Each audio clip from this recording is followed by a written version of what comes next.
Hey there guys, it is Vizonex back today with another Cython tutorial. And this time I really wanted to dig a little bit deeper into CPython and some of the different ways that we can utilize it. And one of the things I really want to go over is the most optimal way that you can possibly use buffers, especially when it comes to bytes.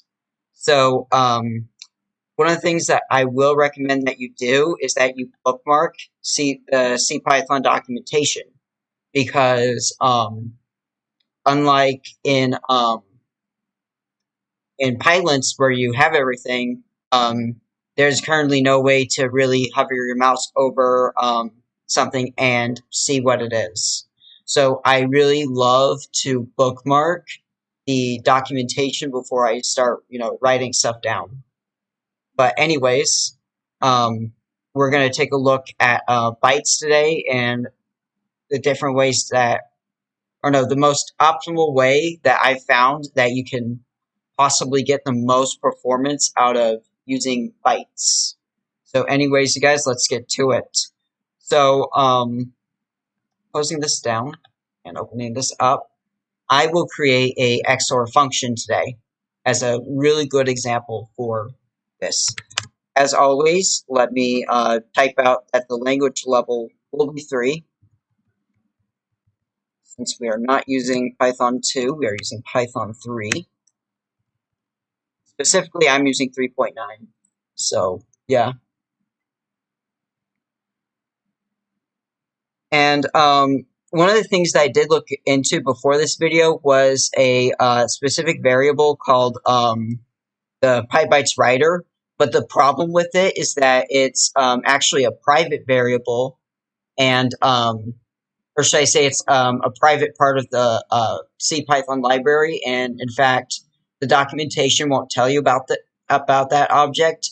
And although it's really good, the problem with it is that it can always change or be removed at any time. So I wouldn't recommend that you use the PyBytes writer if you were thinking about it. But anyways, back to what I was going to explain. Now we need to bring in the CPython API. And for this, we can say from CPython, CPython.bytes, import. Let me grab some of these objects because they are not, like I said, Cython lacks Pylints or PyWrite. So we're going to have to do this in this, sort of format. But let me make sure I have the right functions that we will need, and we'll go from there. So we will need from string and size, and this will be to allocate memory. And then we will need PyBytes as string, and we can do so to allocate to our memory. So there we go. These are really the only two that we'll need to perform this XOR encryption function that I will demonstrate. But let me also make sure that we have another thing available, and that will be PyBytes size. We could also use the macro PyBytes get size, but this can cause problems since it can't error check. And if you're a library developer, I will say that it's really good to have really good error checking in your code in case another developer screws everything up. So that's just something to keep in mind. But anyways, back to what I was going to be writing. We'll start off by defining the XOR function. And actually, you know what I'm going to do? Because, you know what? I will just continue like this to find XOR. I was going to put the key somewhere and have it expand and de-expand.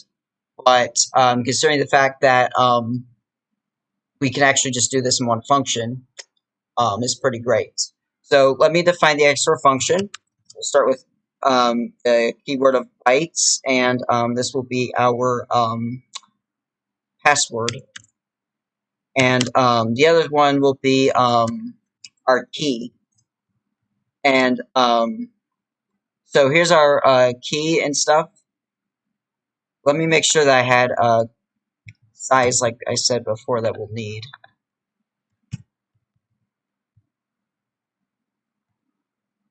So here we go. Here is our things that we'll need in our function. Now let me go ahead and define our other variables really fast. So what we'll need for our XOR function is to grab our memory and utilize it. So we need to first allocate memory to another object. So cdef bytes, and this will be our result. And with that, we will need our good old PyBytes size t, and that is basically a keyword for long long. Don't be confused by it. It's not size t. It is long long, and it's done as a safety feature in CPython. So let me add that in as I'll do an underscore since I don't want you to be confused when it's that, because length is also a CPython function. So I'll use an underscore next to length. And then the next thing we'll do is I will grab the size of the first bytes object up here.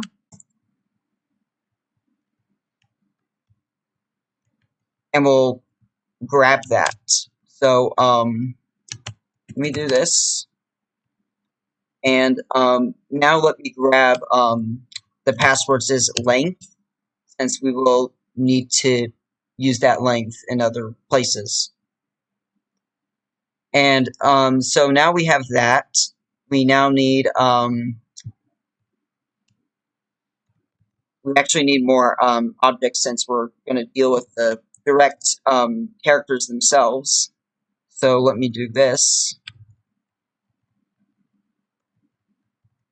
And I'll call it raw password, since it is the literal raw string, and this is the buffer that's carried inside of the PyBytes object.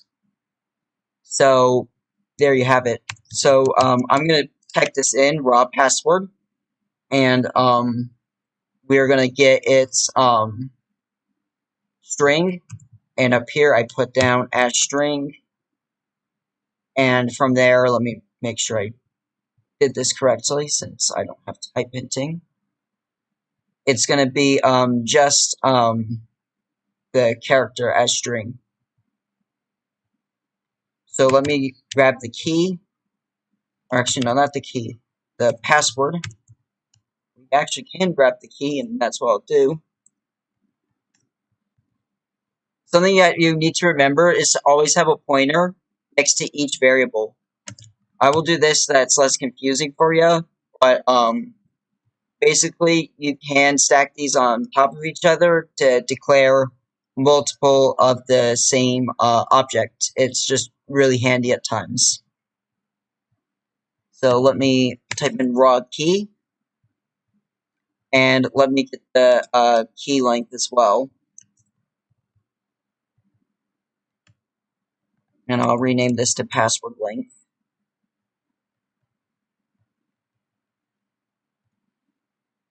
So whenever a variable is not going to be a pointer, don't put a pointer next to that variable.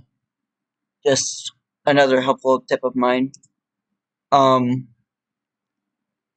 you need to use a pointer, that is. So now that we have both of our things laid out, let me also get the password length. Actually, I already got the password length and the raw password, so that's good. Let me now get the raw key things and the key length. So it'll be the same procedure as before, where we get its, things out, and we get the other thing out as well.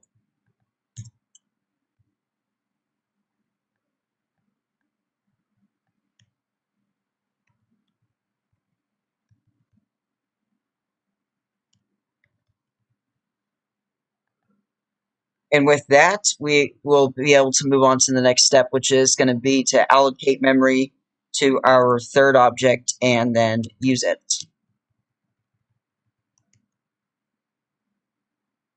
So it's raw. I already did the password, so it's going to be raw key length. No, key length in general. Yes, key length. So now that we have that, we need to get the key, or the raw key. And then once we have these 4 objects prepared, now we just need to make the final object, which will be the result, which I have originally defined up here. So to do that, we will need to get the result, and I'll put down raw result with a pointer. So now we can just allocate memory. We'll do this. And one of the things I am going to do here as well is make a null terminator and specify that this is a constant character. We can also specify this as null too, but I will just do it this way since it's a little bit easier for me to remember. In fact, I'll get this double quotes since it is constant. So if you don't know already, in C, using double quotes is considered constant, and using what the one quote is considered just you specifying a single character. So I just wanted to point that out really fast. But now we can get our result as before, and we can get its string and size. And over here we could specify its size, and its size will be the password length. But now we have all that. We now need the final part, which is to get the results as string, and we can move on to the next step.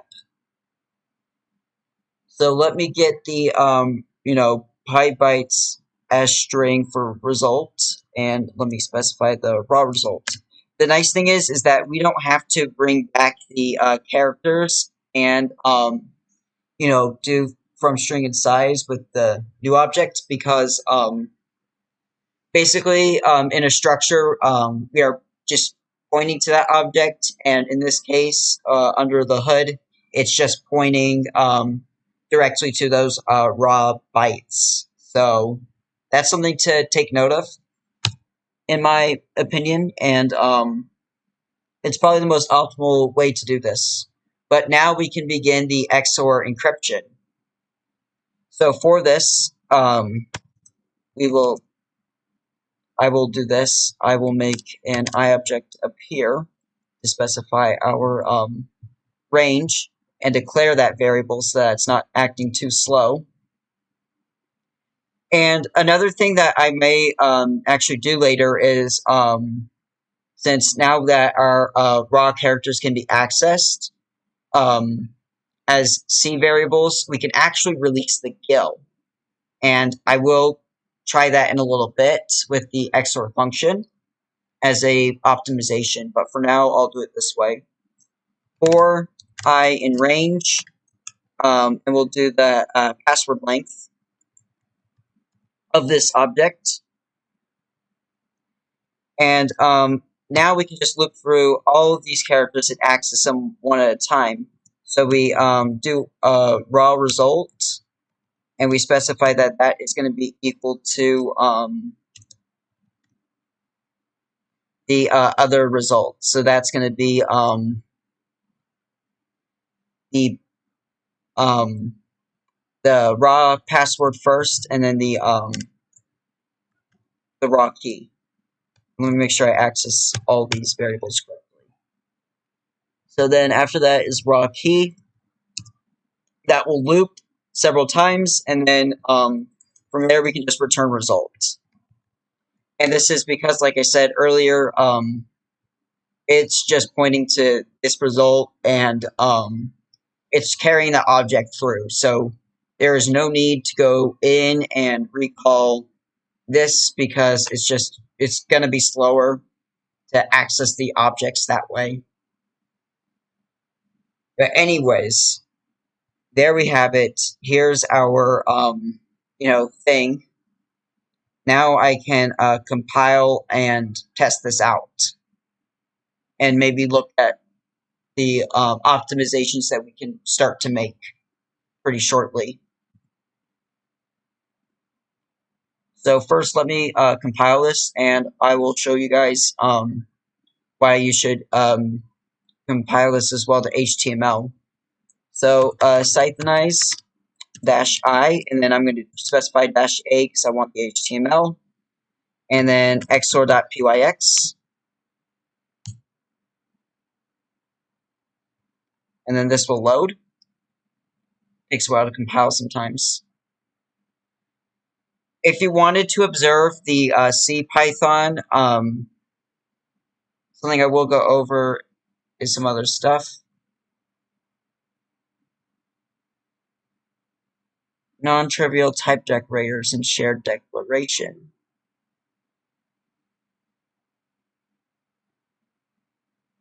Line 14 and line 36.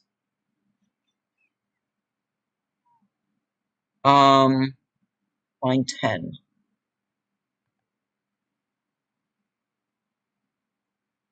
Ah, I see. It doesn't like the fact that I'm doing that. Okay. That's fine. I can do this if that's better. And I think my compiler wouldn't like me doing that.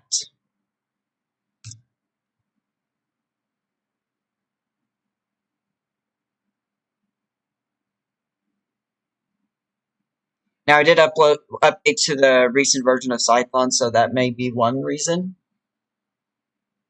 But who knows?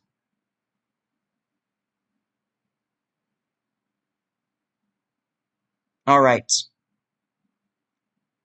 That compiled better, and we can now take a look at our code, and I'll open it up here since it's not in Google. And here we go. And as you can see, this is actually pretty optimal. It's not too yellow. I think that this might throw some of you off, but that's because it's going to be accessed in Python. But there we have it. One of the things I am going to do really fast is I'll take the modulo operator of the key length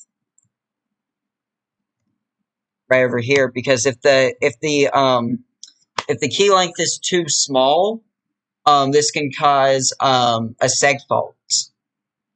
In other words, it's referred to as a segmentation fault because it's memory that we do not have, and that will crash the code. So I will make sure that I use the modulo operator here. Let me recompile that really fast since I forgot to do that before. But there we have it. That's another little safety function to our XOR function. And by the way, this is a lot faster than using like itertools and cycle and Python. And this actually will save us, I think, a handful of nanoseconds, if not more. So there we have it. If we go back here, I think this XOR function might be what's throwing us off, since it's using the PyBytes mod. But other than that, I would say that this is pretty optimal. maybe not super duper optimal, but it's very optimal. And it's definitely okay for what it is. It's not the greatest, but it's okay. In fact, we're gonna go in and make this maybe a little bit better. But here's what I'll do.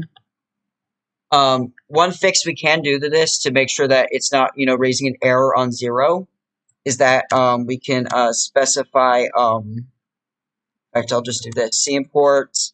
We'll grab Cython, and then I'll say at Cython dot C division, and then true. This way, it will allow for the division of 0, and we can do it. This will be a lot faster, and it actually, and doing it the other way is actually, I think, a bit of a penalty on speed. So definitely another optimization to point out will be to have a wrapper of C division. If I wrote that correctly. Oh, good, I did. Thank goodness. All right, so we are going to compile this down, starting now. And there we go. And if we look back on our XOR function, we will see now that we no longer have any dark yellow or light yellow or any Python interaction. It's all C, because we specified over here that we were going to use C division. So that's just another little improvement we can make. In fact, I will test this. Test.py. Now, I would just go in and do what we've done before in the previous episodes, where we create a stub file and we specify our function and we define it and all that. Use type hinting because it doesn't have pylets, doesn't have proper type hinting and all that. But you can go to my previous videos if you need that sort of thing. But first, let me import XOR. Or no, from XOR, we'll import the XOR function, since I named the modulo XOR. Now, it will show up as yellow underlines because I didn't specify what it was. But anyways, here's my very secure password. And then my very secure key.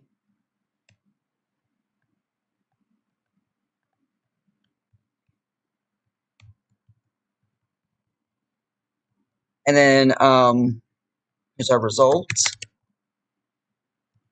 And then one thing I will do is I will time it after I'm done demonstrating this and making sure it doesn't crash on me.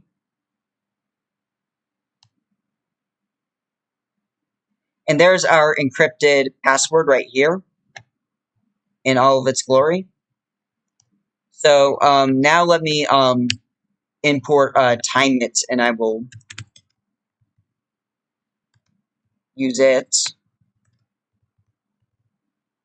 And benchmarking is really important if you're trying to do something for speed. And I will turn that into string. Timeit.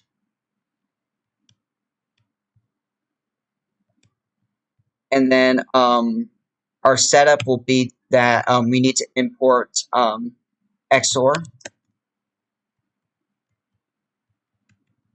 or aka the XOR function. And the amount of times we're going to do it is going to just be 1, because I just want to see its raw performance.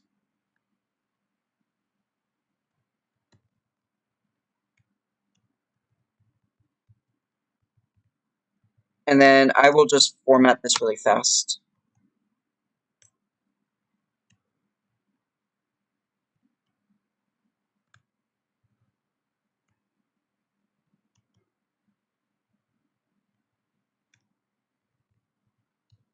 And then there we go. So now I can test run this really fast and see what its raw performance is. Not bad, but not shabby. Let me do this without the formatting, see what its representation is. Yeah, you see, I'm pretty sure that's around 200 nanoseconds. Not bad if I say so myself, but we could make this a lot better than just that amount of, nanoseconds.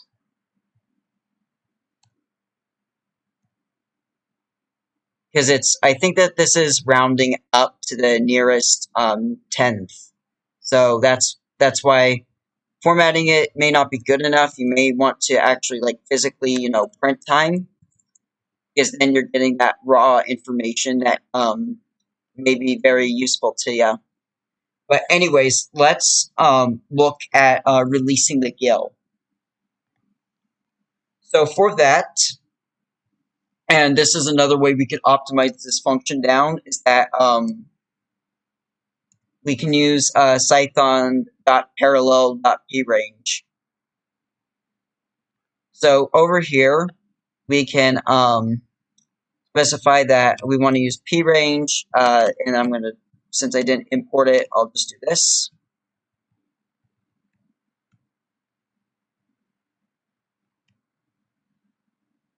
And so what I've done here is I've basically said with no GIL, if you will. And doing this allows me to release the GIL, and releasing the GIL can be considered faster and more efficient, since now we can utilize threading. Let me make sure that this compiles first and I did this right. And then I'll benchmark this and end the video.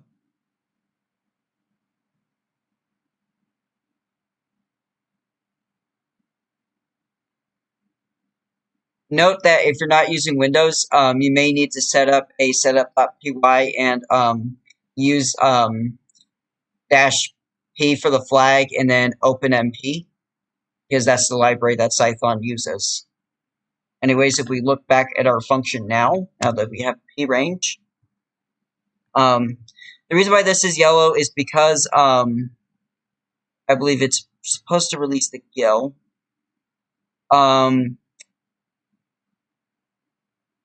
Hold on, I don't think I typed this correctly. Give me a sec, and I will come back with the correct thing really fast. Because that wasn't supposed to do that. It's supposed to do something else with the GIL. Give me a sec. Okay, so I did manage to find the documentation for it. So let's continue. And what I will do is that this will allow us to release the GIL. So I just didn't know if I had this correct. And I'll C import it too, so that way we're getting that full C functionality as well. But anyways, we'll C import prange. That's what we'll want to use. All right, now that I've done that, we can do it this way. So basically what this is now going to do in the background is that without the GIL, it's going to perform the C division on the raw key, and it's going to do our things. Prange can only be used without the GIL. Okay, so with no GIL,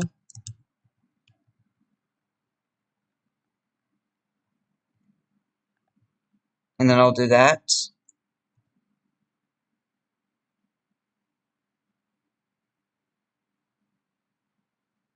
And then there we go.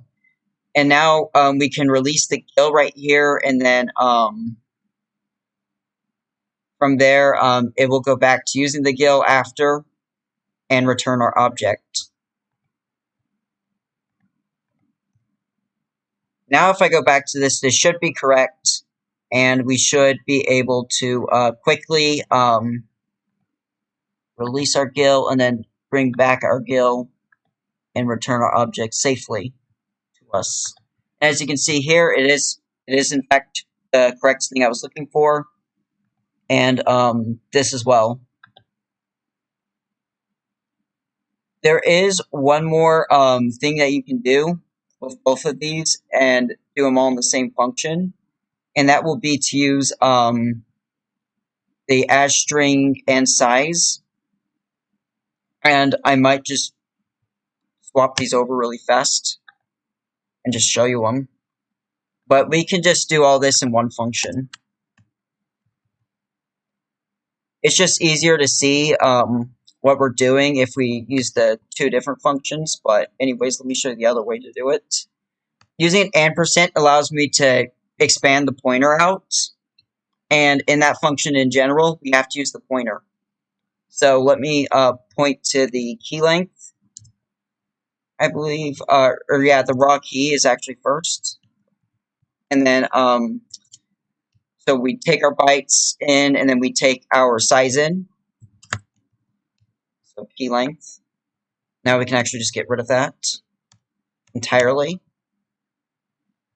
And let me do the same thing with the other object as well. So here's our password length and our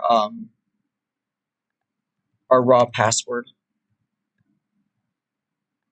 That should be better, if not faster, I think. We'll have to wait and see when I end up doing the result.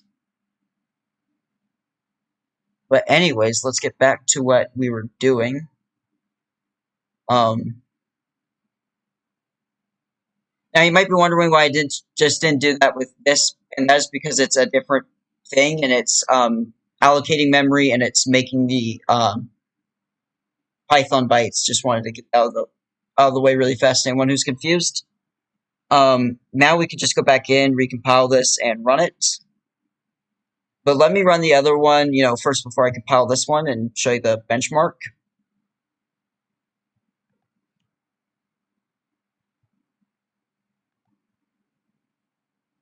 Look at that.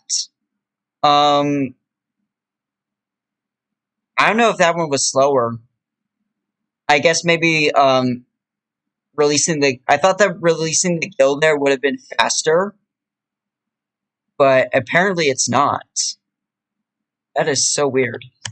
Okay, let's maybe try this then without that and see what we'll get now. It was a good try, though. I will say that. It was a good try and attempt at optimizing that XOR function.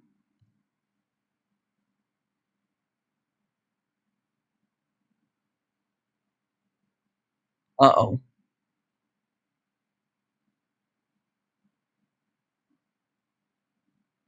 I wonder why I did that.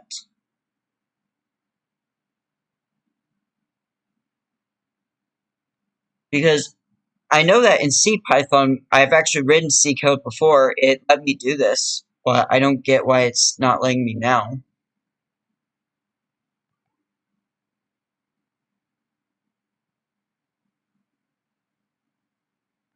Because as you can see, I think here, perhaps it's not declared that way in Cython. I wonder if that's the problem.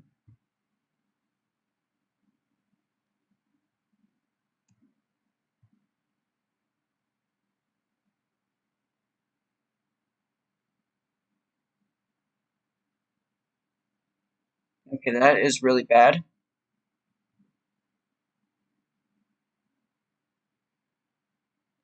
Oh, I see why. I see why this wasn't working.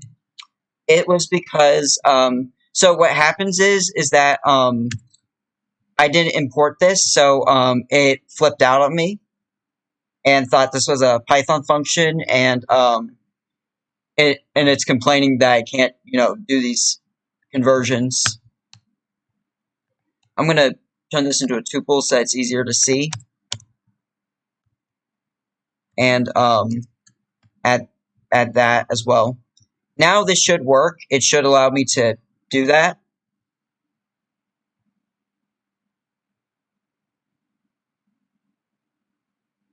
Alright, it's compiling.